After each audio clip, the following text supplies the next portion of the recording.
하나님의 말씀은 이사야 43장 1절에서 7절의 말씀입니다. 야곱아, 너를 창조하신 여호와께서 이제 말씀하시느니라. 이스라엘아, 너를 조성하신 자가 이제 말씀하시느니라. 너는 두려워 말라. 내가 너를 구속하였고 내가 너를 지명하여 불렀나니 너는 내 것이라. 내가 물 가운데로 지날 때 내가 함께할 것이라. 강을 건널 때 물이 너를 침몰치 못할 것이며 내가 불 가운데로 행할 때 타지도 아니할 것이요 불꽃이 너를 사르지도 못하리니 대저 나는 여호와 내 하나님이요 이스라엘의 거룩한 자요 내 구원자임이라. 내가 애굽을 너희 속량물로 구스와 스바를 너희 대신으로 주었노라. 내가 너를 보배롭고 존귀하게 여기고 너를 사랑하였은즉 내가 사람들을 주어 너를 바꾸며 백성들로 내 생명을 대신하리니 두려워 말라. 내가 너와 함께하여 내 자손을 동방에서부터 오게 하며 서방에서부터 너를 모을 것이며 내가 북방에게 이르기를 놓으라 남방에게 이르기를 구려하지 말라. 내 아들을 원방에서 이끌며 내 딸들을 땅끝에서 오게 하라. 다 같이 읽으시겠습니다. 물은 내 이름으로 일컫는 자 곧 내가 내 영광을 위하여 창조한 자를 오게 하라. 그들을 내가 지었고 만들었느니라. 아멘. 할렐루야. 저에게 평강의 복을 기원하는 마음으로 샬롬 인사 나누시기 바랍니다. 샬롬. 샬롬. 한국의 메르스 사태가 진정의 기미를 보이지 않고 있습니다. 메르스가 뭔가 MERS라는 약자는 Middle East Respiratory Syndrome이라고 해서 중동 호흡기 증후군입니다. 미들이스트에서 생겨난 중동에서 실제로 2012년 사우디아라비아에서 메르스가 처음 발생했다고 합니다. 사스보다도 1년 앞서 생겨난 전염병, 호흡기 계통의 전염병이죠. 사우디아라비아가 제일 감염자가 많고 그 다음에 어쩐 일인지 한국이 2위를 명예롭지 않은 2위를 차지하고 있다고 합니다. 이 메르스 사태 때문에 한국의 사회 풍속도가 바뀌어질 정도로 많은 변화가 일어나고 있다고 하죠. 대형 마트에 고객들이 발길이 또 끊기고 백화점이나 공공 회합 장소에 인적이 끊길 정도로 많은 영향을 주고 있다고 합니다. 한 예로 관광객들이 줄어들었다고 하죠. 날마다 한 2만 명 가까운 요커들, 중국 관광객들이 한국을 찾았는데 이제는 한 400명 정도로 그 수가 급격하게 감소했다고 하니까 이 메르스가 진정이 된 이후에도 한국 경제에 미치게 되는 타격과 후유증이 대단할 것 같이 지금 우려가 되고 있습니다. 왜 사태가 이 지경이 되었는가 여러 가지 이유들을 거론하고 있어요. 한국 정부가 초기 신속하게 대응하는 데 실패하였다. 특별히 메르스에 대한 정보를 공개하고 공유하는 일을 하질 못했다 하는 점이 지적이 되고 있습니다. 또 한 가지는 한국의 간병 문화의 영향이 있다는 거예요. 병원에서 환자 옆에 보조자를 놓고 간병자 가족들이 잠을 자고 병문안을 수시로 드나드는 이 간병 문화로 인해서 그렇게 확산이 이루어진 것으로 보이고 있습니다. 특별히 감염자들을 격리하는 격리 조치를 소홀히 한 것이 화근을 키운 것으로 지적되고 있습니다. 하나님께서 우리 민족을 불쌍히 여기셔서 속히 메르스가 불러오는 공포를 우리 한반도에서 몰아내 주시기를 기도할 뿐이죠. 왜 이런 사태가 전능하신 하나님께서 우리를 면제해 주실 수도 있었을 터인데 왜 허락하셨을까? 역대하 7장 14절 말씀에 내 이름으로 일컫는 내 백성이 그 악한 길에서 떠나 스스로 겸비하고 기도하여 내 얼굴을 구하면 내가 하늘에서 듣고 그 죄를 사하고 그 땅을 고칠지라 하는 말씀이 나오죠. 한국에 있는 그리스도인들, 하나님의 백성들이 먼저 그 악한 길에서 떠나 스스로 겸비하고 기도하여 하늘이 하나님께 부르짖고 하나님의 얼굴을 구하면 하나님께서 우리를 불쌍히 여기셔서 우리 죄를 사하고 우리 땅을 고쳐 주실 거라는 약속의 말씀입니다. 메르스뿐만 아니고 우리가 이 세상을 살면서 에볼라라든지 사스라든지 여러 가지 전염병들이 돌 때 우리는 공포에 사로잡히고 두려워합니다. 또 우리가 살고 있는 캘리포니아에는 비곤이 온다, 대지진이 온다라는 거듭된 예고가 있어서 사람들이 마음을 두렵게 만들죠.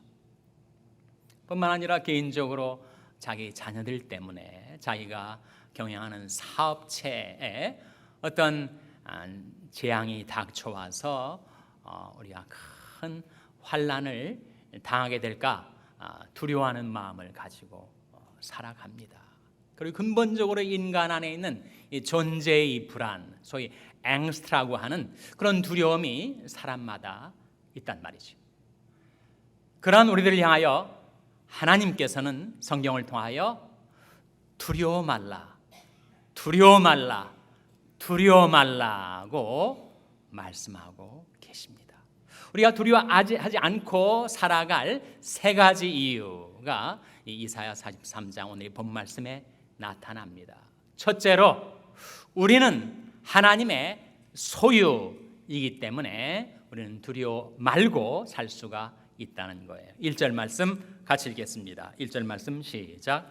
야곱아 너를 창조하신 여호와께서 이제 말씀하시느니라. 이스라엘아 너를 조송하신 자가 이제 말씀하시느니라. 너는 두려워 말라. 내가 너를 구속하였고 내가 너를 지명하여 불렀나니 너는 내 것이라. 너는 내 것이라. 우리가 하나님의 소유이기 때문에 우리는 두려워하지 않고 살 수가 있다는 거예요. 하나님이 것이니까, 하나님이 소유니까 하나님께서 돌봐주시지 않겠는가, 지켜주시지 않겠는가, 간수해 주시지 않겠는가 하는 거죠. 이 말씀에 보시면 우리가 하나님의 소유가 된 두 가지 이유, 두 가지 경로가 있습니다. 첫째는 창조를 통해서, 둘째는 구속을 통해서. 우리가 하나님의 것인 이유는 하나님이 우리를 지으셨기 때문에, 그리고 죄를 짓고 하나님을 떠난 우리들을 하나님께서 다시 찾아 구속해 주셨기 때문에 우리는 이중적으로 하나님이 소유가 된 것입니다. 하나님은 우리에 대해서 더블 오너십, 이중적인 소유권을 확실히 가지고 계시다는 말이죠. 야곱아 너를 창조하신 자가 이제 말씀하시네. 창조가 나오지 않습니까? 너를 조성하신 자가 이제 말씀하시느니라. 창조와 조성은 같은 것, 우리를 지으심을 말하죠.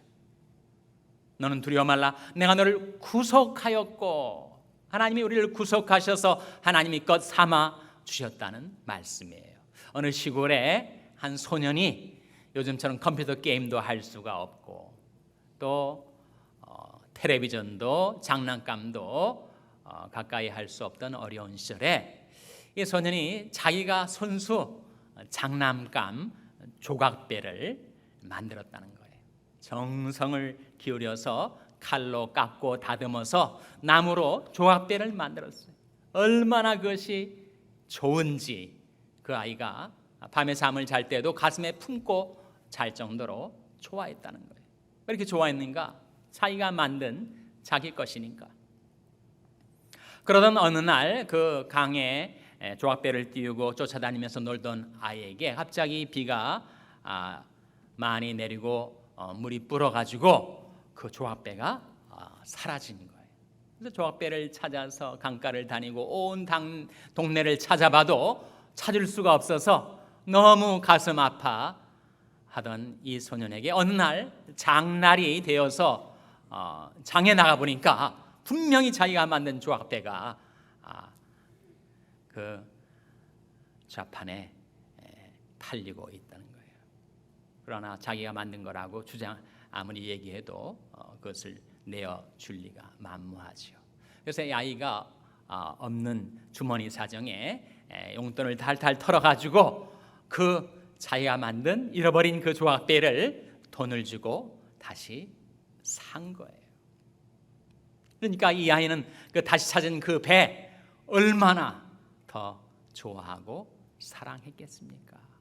이 아이는 이 배에 대해서 2번 소유권을 갖게 된 거예요. 처음에 자기가 만들었기 때문에 자기 것, 자기가 잃어버렸지만 다시 찾아서 돈 주고 값을 주고 샀기 때문에 확실하게 자기 것이 된 거죠.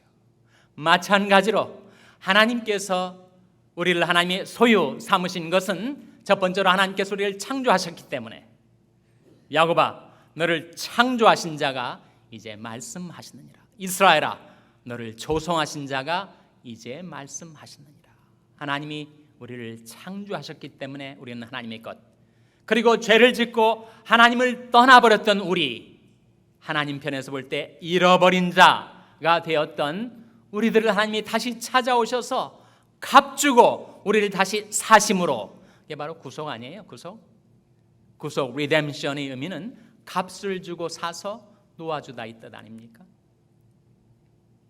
죄악에 팔려 하나님께로부터 잃어버린 바 되었던 우리 한 사람 한 사람을 하나님이 다시 찾아오셔서 값을 주고 사서 하나님의 것으로 재차 삼아 주셨다는 거예요. 무슨 값을 주셨죠?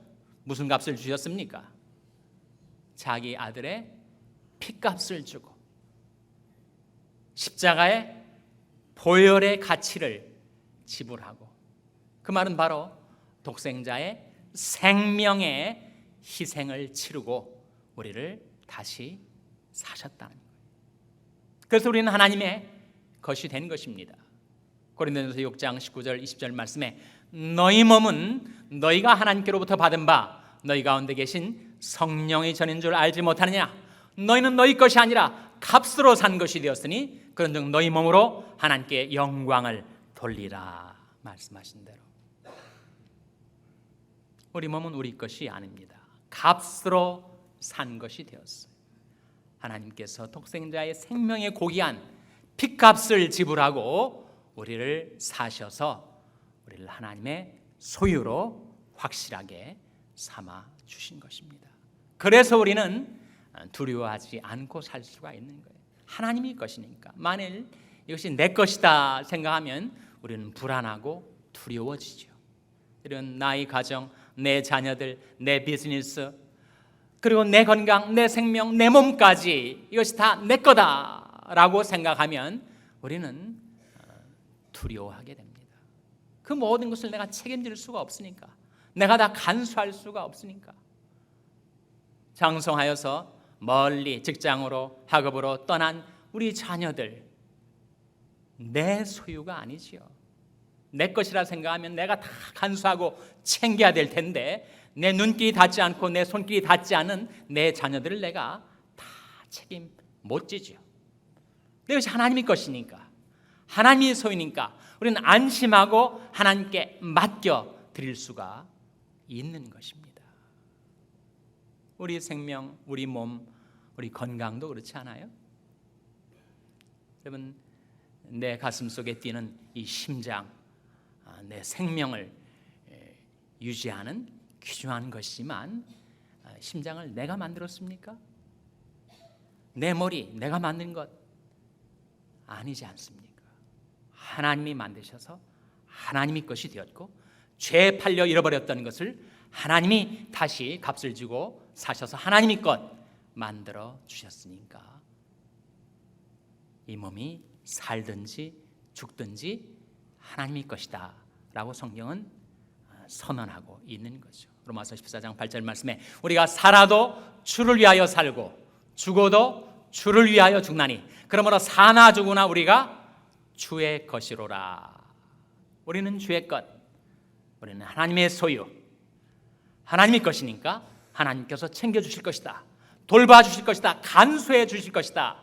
그러니 두려워하지 말라고 말씀하고 계신 것입니다. 둘째로 우리가 두려워하지 않고 살 수 있는 이유, 그것은 바로 하나님의 사랑의 능력을 신뢰하기 때문에. 4절 말씀 같이 읽겠습니다. 4절 말씀 같이 읽겠습니다. 시작.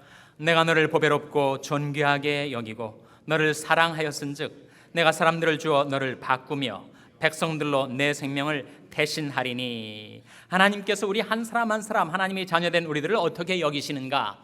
어떻게 여기신다고요? 내가 너를 보배롭고 존귀하게 여긴다.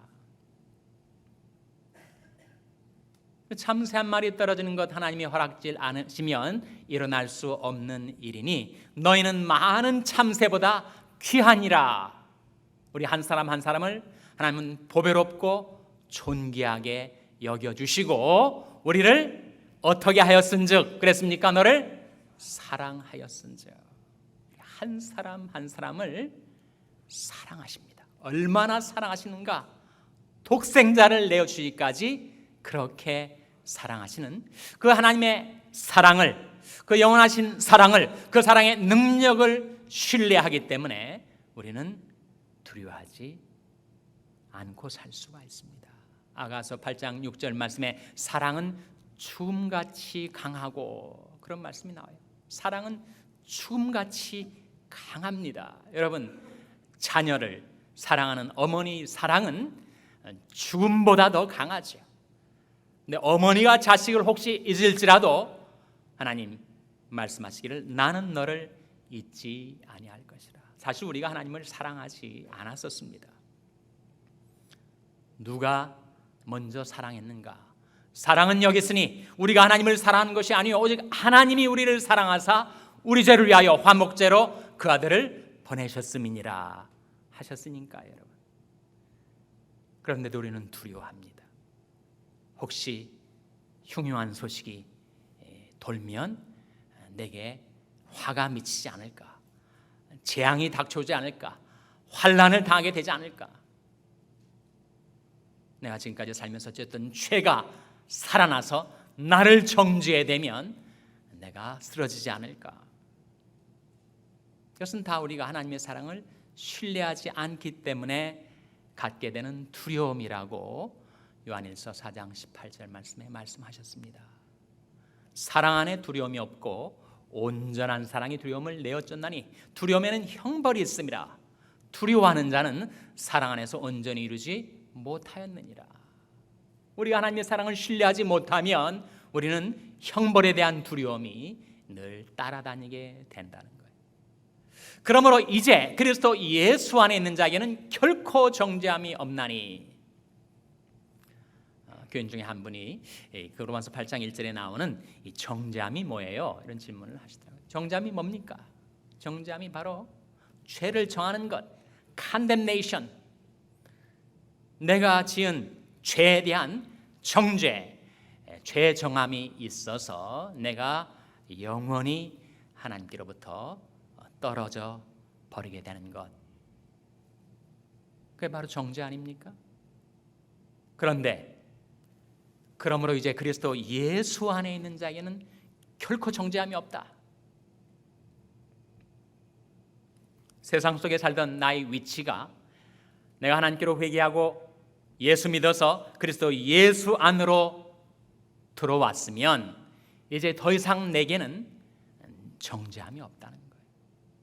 하나님께서는 그리스도 예수 안에 있는 내게 더 이상 내 죄를 따라 처치하지 아니하시고 내 죄악을 따라 갚지 않으시고 은혜로 우리를 용서해 주시고 용납해 주시고 받아주셨다 라고 하는 말씀의 선언 아닙니까? 그러므로 이제 그리스도 예수 안에 있는 자에게는 결코 정죄함이 없나니.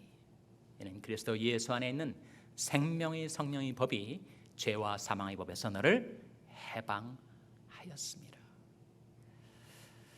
우리는 하나님이 그 사랑의 능력을 신뢰하지 못할 때 두려움을 품고 살 수밖에 없습니다. 그러나 반면에 우리가 그 하나님의 사랑의 능력을 전적으로 신뢰한다면 우리는 더 이상 두려워하지 않고 살 수가 있게 됩니다. 예수님께서도 마태복음 10장 28절에 몸은 죽여도 영혼은 능히 죽이지 못하는 자를 두려워하지 말고 오직 몸과 영혼을 능히 지옥에 멸하신 자를 두려워하라 두려워하라고 말씀하셨는데 몸과 영혼을 능히 지옥에 멸하신 자가 누구예요? 하나님. 하나님만을 우리가 두려워하면 우리는 그 무엇도 그 누구도 두려워하지 않고 살 수가 있게 됩니다. 미국 대통령 FDR 프랭클린 델라노 루즈벨트는 말하기를 두려움 외에는 그 무엇도 두려워하지 마시오 라고 했는데 우리는 하나님 외에는 그 무엇도 두려워하지 않고 살 때 비로소 우리는 두려워 말라 하신 말씀대로 살 수 있게 돼요. 그럼 인간이 겪을 수 있는 최악의 불행과 재앙이 있다면 죽는 거 아니겠습니까? 근데 예수님 말씀하시기를 그 죽음조차도 두려워하지 않을 수 있게 되었다. 몸은 죽여도 영혼은 능히 죽이지 못하는 자를 두려워하지 말고 오직 몸과 영혼을 능히 지옥에 멸하시는 그 하나님만을 두려워하며 살 수 있다면 우린 죽음의 공포도 이길 수 있게 된다는 거예요. 왜 그렇습니까? 여호와께서 성도의 죽음을 귀중히 보시기 때문에, 자금 이후로 주 안에서 죽는 자들은 복이 있기 때문에, 죽음은 오히려 영광과 영생에 이르게 되는 관문이기 때문에, 그래서 예수 안에 있는 자에게는 결코 정죄함이 없으니 그 하나님의 은혜, 그 하나님의 사랑의 능력을 신뢰하며 살아갈 때 우리는 두려워하지 않고 살게 되는 것입니다. 우리가 그리스도인이 되었다고 메르스에도 안 걸리고 교통사고도 당하지 않고 죽지도 않고 그렇게 되는가? 그렇지는 않죠. 하나님의 백성들도 이 세상에서 환난과 고통과 슬픔을 당할 때가 있습니다. 그러나 우리들이 두려워하지 않고 살 수 있는 이유는 인생 최대의 비극과 불행과 재앙인 죽음도 오히려 영생에 이르는 관문이 되기 때문에 우리 몸과 영혼을 능히 지옥에 멸하실 수 있는 하나님을 두려워하며 신뢰하며 살아갈 때 우리는 결코 두려워하지 않고 살 수 있게 됩니다. 셋째로 우리가 두려워하지 않고 살 수 있는 이유, 그것은 바로 하나님께서 하나님의 영광을 위하여 우리를 창조하셨고 인도하시기 때문입니다. 7절 말씀 같이 읽겠습니다. 7절 말씀 시작. 물은 내 이름으로 일컫는 자 곧 내가 내 영광을 위하여 창조한 자를 오게 하라. 그들을 내가 지었고 만들었느니라. 하나님께서는 우리를 무엇을 위해서 창조하셨다고요? 하나님의 영광을 위하여 우리를 창조하시고 또 인도하세요. 그러면 시편 중에 시편이라고 일컬어지는 시편 23편 3절에 보면 이런 말씀이 나오죠. 내 영혼을 소생시키시고 자기 이름을 위하여 의 길로 인도하시는도다. 내 영혼을 소생시키시고 나를 의 길로 인도하시는데 무엇을 위해서 나를 의 길로 인도하신다고요? 자기 이름을 위하여, 자기 영광을 위하여 우리를 하나님의 이름으로 일컫는 자로 만들어 주셨기 때문에 하나님께서는 우리 삶을 하나님의 영광을 위하여 의 길로, 평강의 길로, 생명길로 인도하시니 어찌 두려워하는가? 사도 바울이 사생관이 나타난 빌립보서 1장 20절 21절에 보면 바울이 이렇게 고백을 합니다. 나의 간절한 기대와 소망을 따라 내가 아무 일에든지 부끄럽지 아니하고 오직 전과 같이 이제도 온전히 담대하여 살든지 죽든지 내 몸에서 그리스도가 존귀되게 하려 하나니 내게 사는 것이 그리스도니 죽는 것도 유익함이니라. 살고 죽는 것 넘어서서 자기 인생의 목적, 그것은 바로 그리스도가 존귀하게 되는 것, 하나님께서 영광을 받으시는 것, 그것을 위해서 살아가는 자는 죽음의 두려움도 극복할 수가 있게 된다 하는 거죠. 여러분, 인생 최대의 비극인 죽음까지도 우리가 두려워하지 않을 수 있게 된다면 이 세상에 사는 날 동안 무엇으로 두려워하겠어요, 여러분? 하나님을 경외하고 그 계명을 크게 즐거워하는 자의 복을 노래하는 시편 112편 7절 말씀에 보면 이런 말씀이 나옵니다. 그는 흉한 소식을 두려워 아니하며 여호와를 의뢰하고 그 마음을 굳게 정하였도다. 우리가 알거니와 하나님을 사랑하는 자, 곧 그 뜻대로 부르심을 입은 자들에게는 모든 것이 합력하여 뭘 이룬다고요? 선을 이루느니라. 야곱아, 너를 창조하신 자가 이제 말씀하시느니라. 이스라엘아, 너를 조성하신 자가 이제 말씀하시느니라. 너는 두려워 말라. 내가 너를 구속하였고 내가 너를 지명하여 불렀나니 너는 내 것이라. 두려워 말라. 내가 너와 함께함이니라. 놀라지 말라. 나는 내 하나님이 됨이니라. 내가 너를 굳세게 하리라. 참으로 너를 도와주리라. 참으로 나의 의로운 오른손으로 너를 붙들리라. 우리 주님 예수 그리스도께서도 우리에게 말씀하시기를 평안을 너에게 끼치노니 곧 나의 평안을 너에게 주노라. 내가 너에게 주는 것은 세상에 주는 것 같지 아니하니라. 너희는 마음에 근심도 말고 두려워하지도 말라. 아멘. 기도하시겠습니다. 하나님 아버지, 이 아침에 하나님 앞에 나온 저들에게 하나님께서 말씀하여 주신 것을 감사드립니다. 두려워 말라 명하신 말씀 받들어 이제 그 모든 두려움이 변하여 기도가 되게 해주시고 전날의 한숨이 변하여 찬송이 되게 하여 주시옵소서. 예수님의 이름으로 기도하옵나이다. 아멘.